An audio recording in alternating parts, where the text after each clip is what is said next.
sun was casting its golden light on the runways as our plane touched down at the busy Las Americas International Airport, marking my arrival in Santo Domingo, in the Dominican Republic. The humid air greeted me as I stepped into the arrival hall, carrying the scents of salt and jasmine that seemed to be part of this tropical island. My journey here wasn't just a physical one, but a leap into the unknown with hopes tied to the Caribbean breeze. Making my way through the noisy crowd of passengers and taxi drivers, I spotted Laura's father's friend, holding a cardboard sign with my name scribbled in big letters. He was supposed to take me to Laura's father's house, about an hour away on a highway near Boca Chica.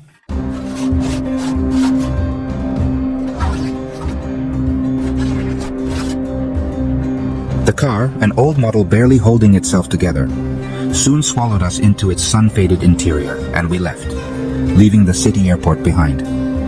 The highway was a ribbon of asphalt, stretching out in front of us under the watchful eye of the sun. As we drove along, the urban landscape of Santo Domingo transformed into green and picturesque scenery, like the vast plantations that dotted the route.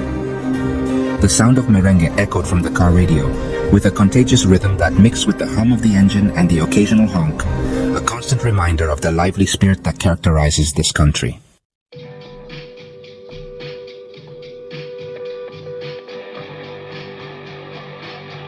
As we left the highway, the scenery became more personal. We entered a poor neighborhood near Boca Chica, where life moved at its own pace.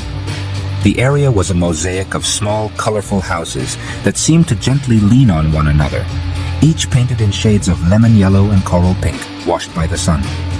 Chickens roamed freely on the unpaved streets, kicking up little clouds of dust that settled on everything, coloring the world with a sepia tint. The car stopped in front of a very humble house, a small single-story structure with a tin roof that shimmered faintly under the afternoon sun. Her father appeared quickly, his face lit up with a kind smile that instantly banished the tiredness of my travels. The warmth of his handshake was a silent promise that I was welcome there.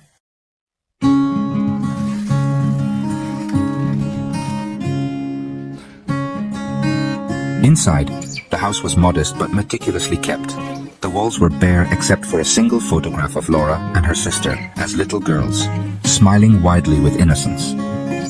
My guest room was simple, a single bed and a wooden chair, but it felt like a sanctuary.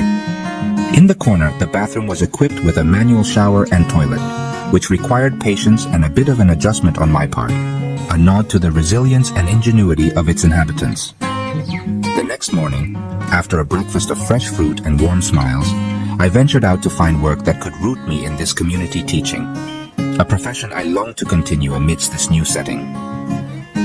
Not far from the house, I discovered a small and cozy internet cafe, its facade worn but welcoming. There, amidst the aroma of strong Dominican coffee and the quiet murmur of patrons clicking away at their screens, I set to work.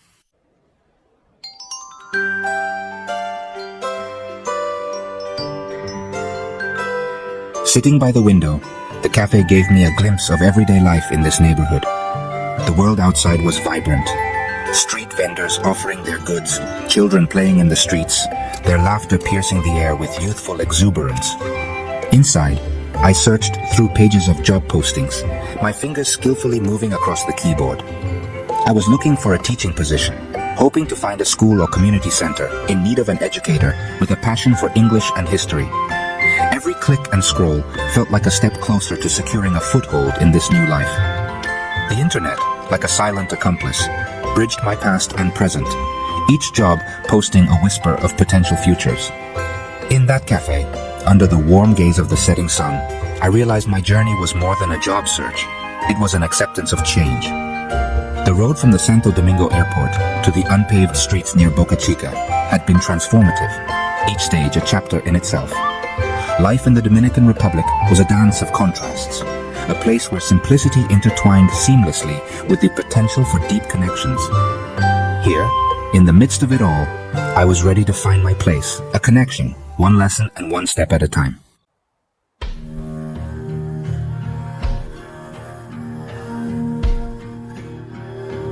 The morning sun of the next day was just beginning its climb, casting a golden hue across the landscape as it emerged from the horizon when I received the call that would shape my days in the Dominican Republic. It was a crisp voice on the line from the Universidad Madre y Maestra, a prestigious Catholic institute located in the heart of Santo Domingo. They wanted me to come in for an interview, the culmination of my diligent search for a position that could anchor me in this new environment. On the day of the interview, I found myself walking through the bustling streets of Boca Chica, a town that had quickly become familiar and dear to me. I boarded a lively bus plying the roads to Santo Domingo. Every ride was an adventure, an immersion into the daily rhythms of local life. As the bus navigated the chaos of morning traffic, the conversations around me blended into an indistinct hum, similar to the relaxing white noise of a distant ocean. I often gazed out the window, watching the landscape transition from the languid beach demeanor of Boca Chica to the energetic hustle and bustle of Santo Domingo. The city's beating heart revealed itself through the clusters of modern skyscrapers rising in stark juxtaposition to the colonial buildings, a testament to its rich historical past. Upon reaching Universidad Madre y Maestra, I was struck by the serenity of the campus, an oasis amidst the busy urban surroundings. The institute held an air of quiet dignity, a blend of tradition and modernity. As I made my way to the interview, my senses were greeted by the quiet whispers of leaves rustling in a gentle breeze, a bird occasionally fluttering by, and the resonant toll of the church bell that anchored the campus to its heritage. Starting the teaching job.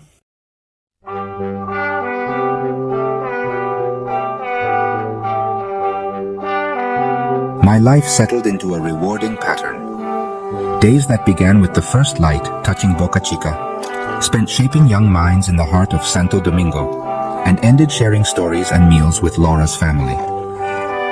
Each week, my students and I built upon our shared foundation of knowledge, expanding not only their understanding of language, but also our collective understanding of human connection. It was an unexpected but deeply fulfilling life, one where each day unfolded with the promise of something learned or shared.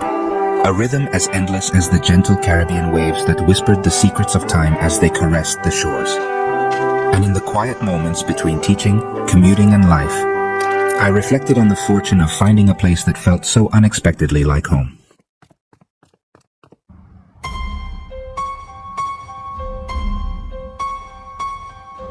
The morning sun cast long shadows on the streets of Boca Chica as I started my daily trip to Madre y Maestra University in Santo Domingo.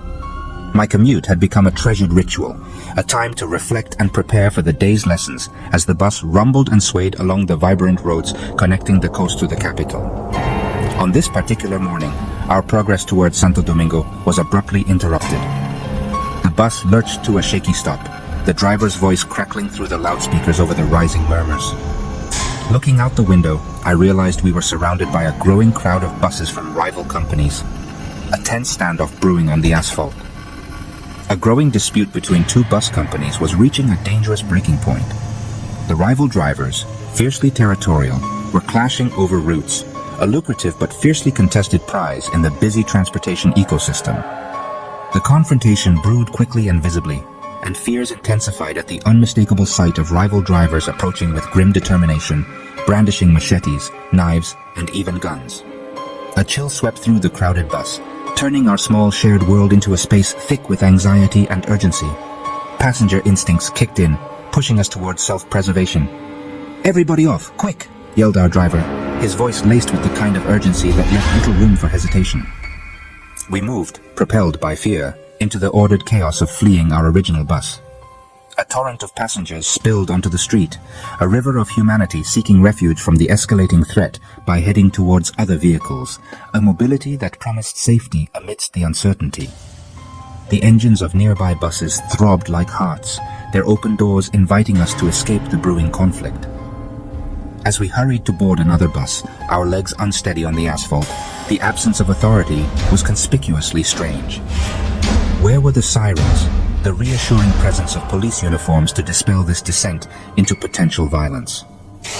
It was as if the city had momentarily surrendered to the raw law of the street, where commerce and rivalry moved unchecked by the comforts of regulation. Once inside the relative safety of the next bus, the passengers exhaled with a collective relief tinged with an edge of disbelief. Faces reflected the mixture of fear and relief, exchanges that required no words to convey the shared astonishment at the confrontation outside.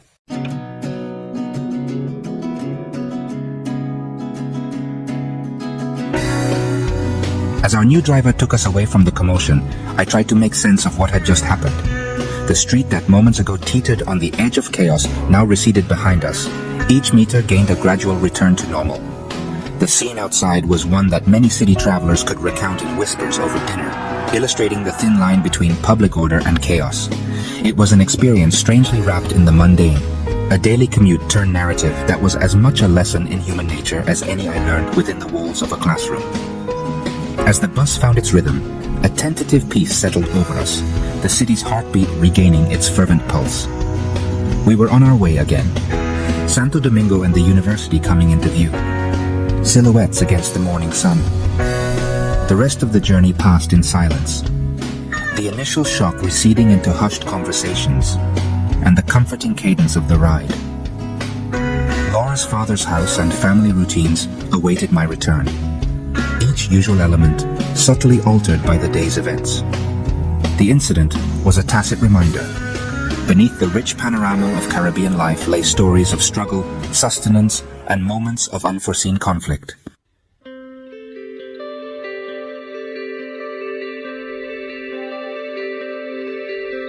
Another morning had dawned with a brightness that promised relentless heat, and as the sun climbed higher in the sky, its promise became our reality.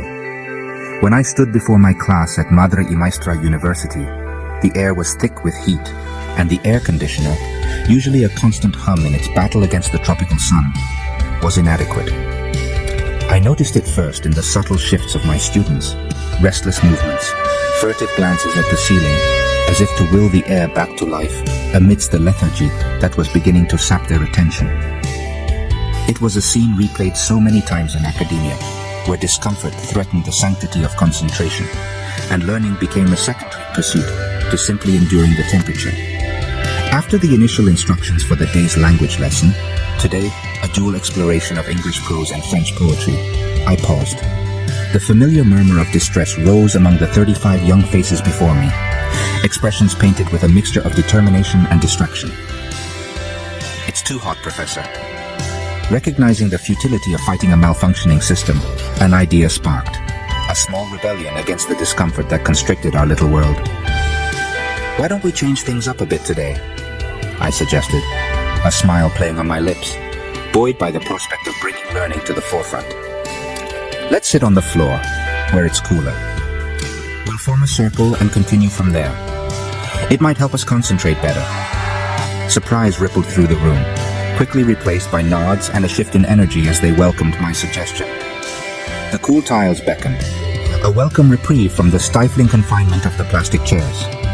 As I settled into the center of our makeshift circle, the students surrounded me, their postures now relaxed and open, their engagement noteworthy.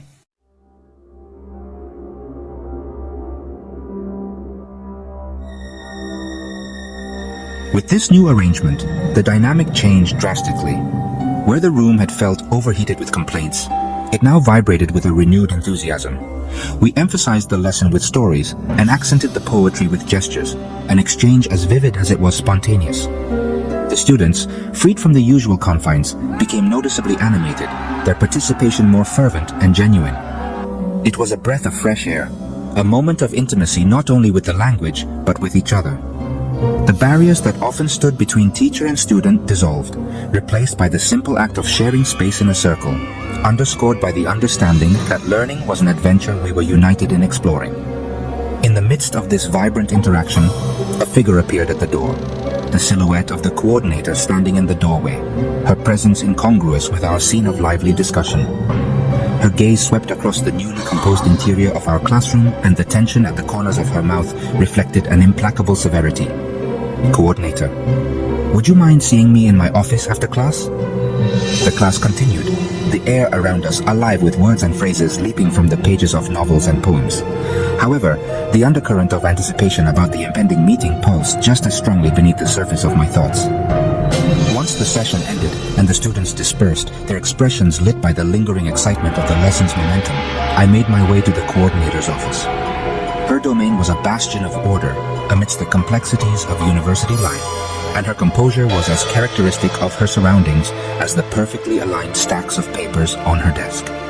"Coordinator, come in." I entered, sitting across from her, prepared to unravel the reasons for our meeting.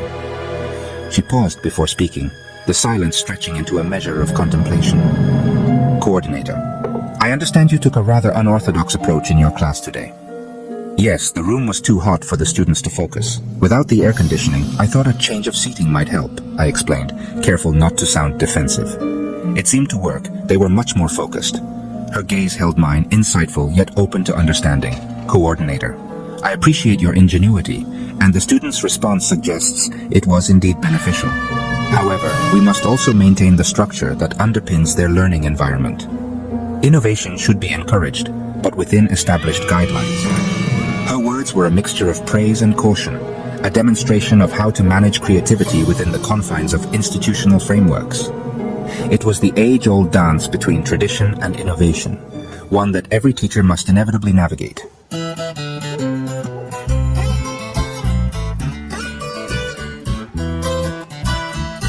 The week had gone by in a whirlwind of classroom routines and re-examining the dynamics of effectively engaging my students within the confines of a structured environment.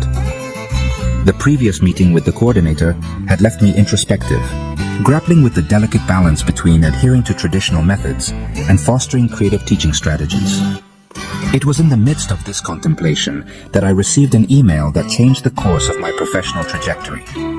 The message came from the Instituto Cultural Dominico Americano, another prominent educational institution in Santo Domingo, where I had submitted my application several weeks earlier. I had almost forgotten about the application amidst my daily obligations, but there it was, an invitation to an interview for a position, promising a new opportunity to explore the art of teaching. Curiosity and ambition stirred within me as I read the email under the light of a bedside lamp. This was a chance to step into a different realm, one that could promise more freedom to explore pedagogical creativity without the subtle restrictions that had begun to feel suffocating. The Instituto Cultural Dominico Americano was highly regarded for its dynamic curriculum and its vibrant cultural engagement, attributes that resonated deeply with my philosophy towards education. The morning of the interview dawned bright and clear, with a canvas of possibilities stretching out before me as I made my way to the institute. Stepping into the Instituto Cultural Dominico Americano was like crossing a threshold into a world where tradition meets modernity in a lively embrace. The building was alive with a mix of languages and cultures converging, every corner brimming with vibrant energy.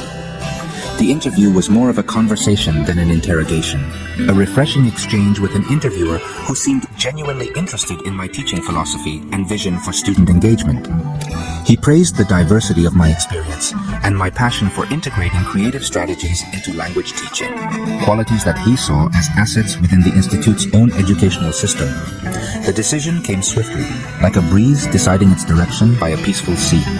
I was offered the position on the spot, a testament not only to the suitability of my skills, but to the synchronicity of our educational values oriented toward dynamic and inclusive teaching. I accepted with gratitude and enthusiasm, emboldened by the opportunities that awaited me in this new role.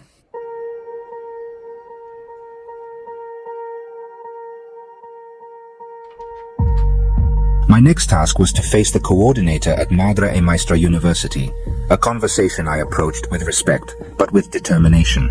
I dressed appropriately for the meeting, my formal attire hinting at the transition I was about to make, signaling not just professionalism, but a subtle gesture of change. The coordinator's office was as I remembered it. Neat stacks of papers, a tidy reflection of the traditional values of the institution she was tasked to uphold. She looked up as I entered, her expression expectant yet open. I sat down with measured calm, feeling the weight of the conversation to follow. "Thank you for seeing me on such short notice," I began, my voice steady. "I've been given the opportunity to work at the Dominico Americano Cultural Institute, and I've decided to accept it." Surprise flickered across her face, quickly replaced by professionalism. "The Dominico Americano is well regarded," the coordinator said. I felt it was an environment very much aligned with my educational ideals, I continued, choosing my words carefully. "The emphasis on cultural integration and methodological flexibility offers an exciting landscape for innovative teaching. I believe education shouldn't stagnate in traditions alone. It must evolve to meet the needs of our dynamic and diverse student body." She studied me thoughtfully, the silent stretching, a cadence of unasked questions delicately balanced in the air. I could sense her weighing my words, grappling with the ideals I championed within the context of her own responsibilities to tradition. "I commend your commitment to educational evolution," the coordinator said. "Our paths in education sometimes diverge to explore new territories, and it seems yours is leading you to a place that deeply echoes with your philosophies. We will miss your presence here." Her words were kind, a gentle nod to the intertwined journeys each of us takes in the field of education. We exchanged final thoughts on my transition and parted on amicable terms, our shared commitment to supporting learning evident even in the farewell.